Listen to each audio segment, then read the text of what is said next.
Hello, my friend.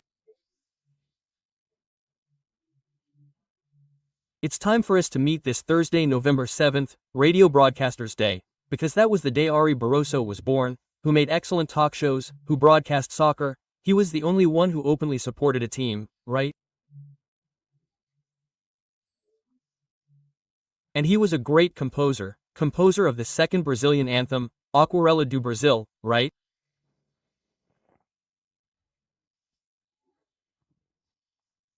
And for me, it's very satisfying to record this day, because when I was born, my father was a radio broadcaster.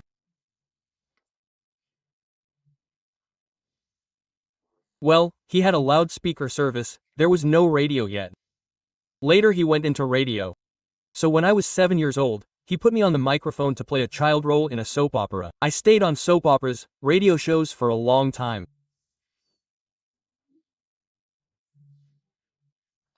It was my first paid job when I was 16, 17 as a radio announcer, advertising copywriter, program producer and news editor and producer.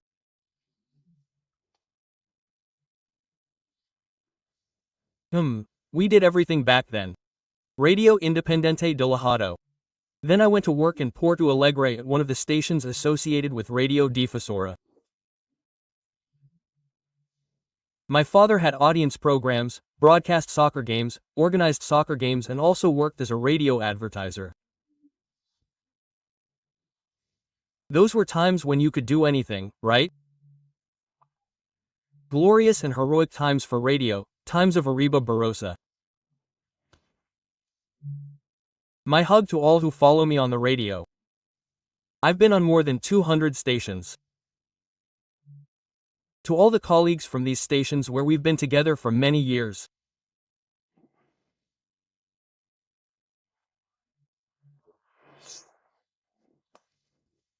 And in 1896, if I'm not mistaken, yes, a sad day for Brazil and the Brazilian army, the attack on the village of Canudos in Bahia began, as if Antonio Conselheiro were a great danger to the Brazilian Republic, the young Brazilian Republic.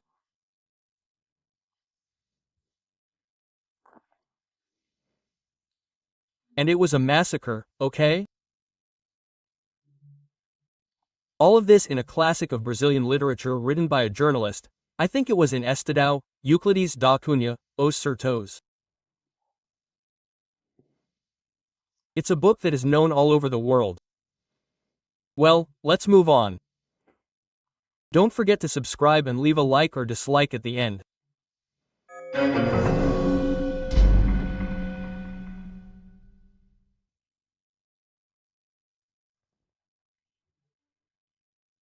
We wonder when people start talking about the presidential or gubernatorial or mayoral succession, when the executive branch's term hasn't even reached halfway through, it gets weird.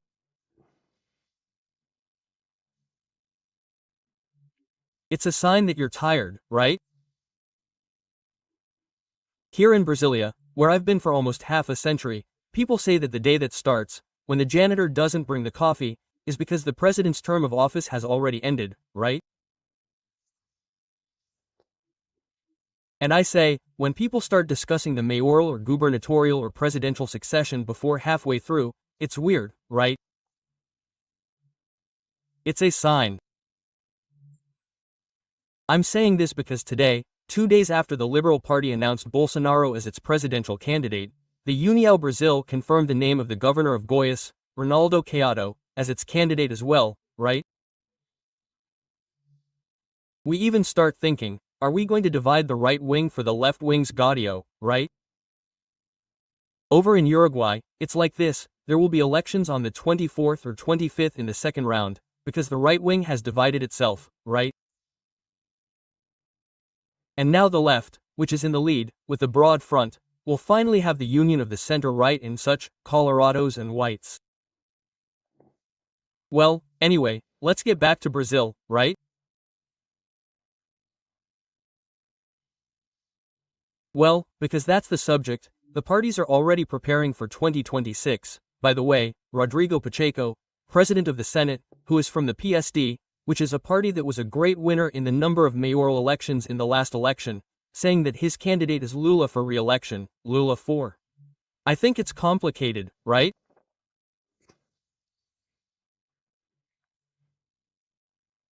Because after that fall in the bathroom, saying that he was taking a shower on the stool, sitting on the stool, he fell backwards.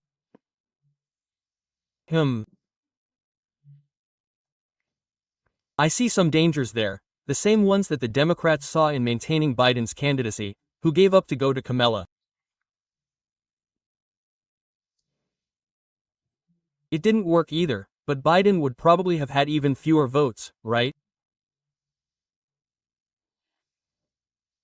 Well, within this resounding victory of the Republicans everywhere. House, Senate, I didn't even mention it, right?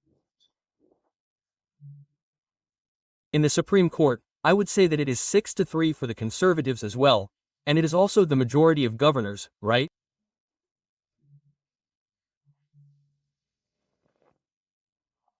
But anyway, it was the day when here in Brazil it was time to give proof. Dr. Freud explains it, right? In individual and social psychology, people show, look, President Lula is more popular than Malay H, and someone asked, no, but it is necessary to give proof, right, because it is down. Well, the president of the PT used a certain language. When something is public, we choose the language, right? Especially when occupying an important position, like the president of an important party that is the PT, which is in government, which has been in the presidency of the republic so many times. I said that Bolsonaro, by celebrating Trump, is being a sycophant, right? That is not a word for a party president, right? We can talk about this at the bar, talk to friends jokingly, right?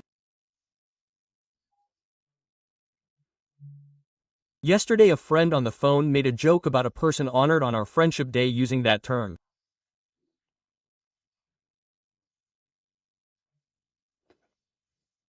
But people, in public, I said, finally, it's a kind of signature, right? Well, amnesty never. Nobody asked me without amnesty. So I keep thinking, right, about human imperfection, because gratitude is a quality, a feeling of gratitude.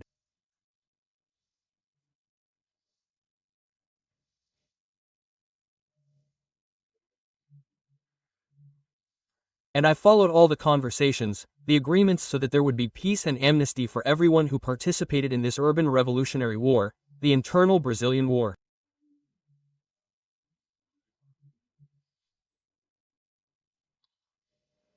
And everyone was amnestied. And most of the left that threw bombs, kidnapped, hijacked planes, took hostages, threw car bombs at barracks, jumped banks. I was robbed by the armed revolutionary vanguard Palmares there in Viamão, I think in March 1970, if I'm not mistaken. Everyone was armed. If anyone fought back, they would be killed. Since there were so many deaths there, employees, right, of embassies, of the American German embassy, murders, right, they were amnestied even for blood crimes. Now there are lipstick crimes and there is no amnesty. By the way, it seems that Deborah had a hearing today, right? If she was a drug dealer and such, a custody hearing would already order her release, right, that kind of thing. Well, let's move on.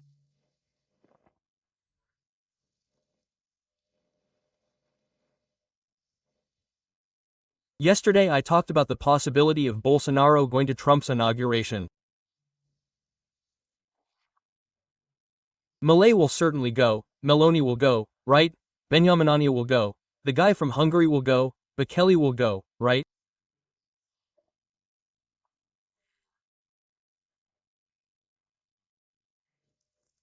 Well, I even wrote an article for Oeste magazine today saying, let's call Bekele to resolve our public security, because crime has been right in front of us for decades and we just comfortably watch the discomfort that this has already caused, right?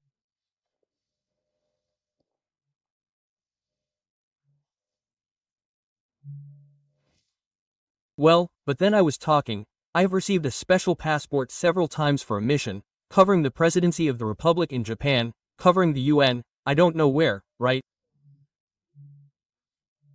It's a passport that was valid for a month, something like that, to fulfill that mission that was in the interest of the country. Or even people can receive diplomatic passports. And if Trump, who has the power to do so, gives Bolsonaro a passport, because for now his passport is being held, he handed it over at the request of the Supreme Court, right?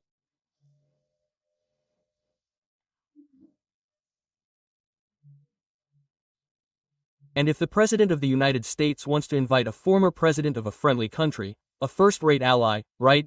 The first country to recognize Brazil, Brazil's independence, those things, right? The United States.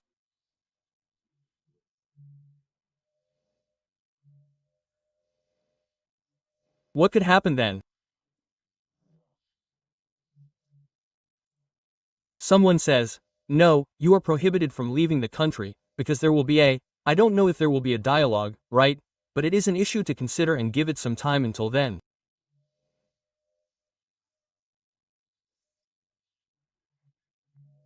Well, I was talking about the United States. I saw on social media, people recorded themselves exploding because they lost the election. And then I even wrote it down here, right? How sad this weak generation, unbalanced, weak, fragile, dependent, spoiled. The world ends. They can't find within themselves the strength to know that this is the pendulum of democracy. Now some, now others, depending on the will of the majority. But they don't accept the will of the majority. It's the spoiled child who was contradicted by his parents and makes a big deal out of it, like we're tired of seeing today in shopping malls, right? Children who weren't educated at home, right, from an early age. Another thing they're messing with there is health issues. The lessons of the pandemic are already so great. Trump is already talking about suing Bill Gates because of vaccines, right, and changes there, bringing people who followed the reality at the foot of the bed, on the floor of the hospital, right?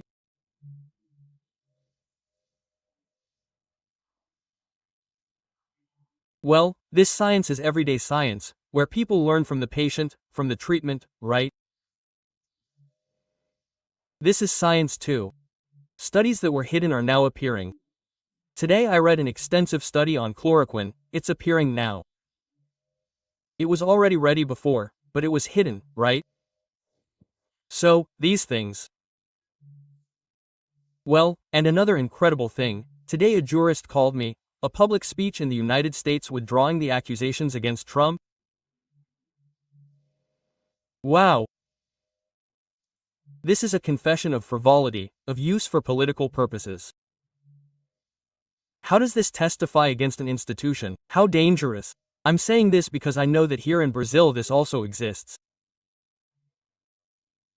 The politicization of institutions that should be impartial, should be on the side of the law and only the law, right?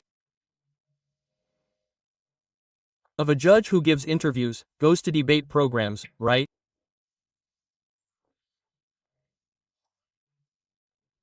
When the judge speaks in the high places, the judge is that balance, is in the middle between the defense and the prosecution, with the law in hand, lex, right? The public prosecutor's office, right? From the United States.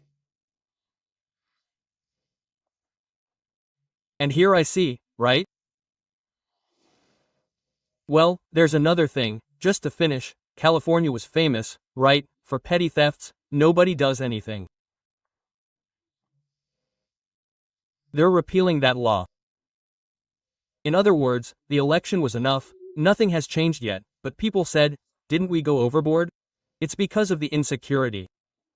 The guy goes into the drugstore, the pharmacy, the supermarket, the store and starts taking things. They're small things, nobody can do anything, not even the security guard. Security was threatened, because now it seems that's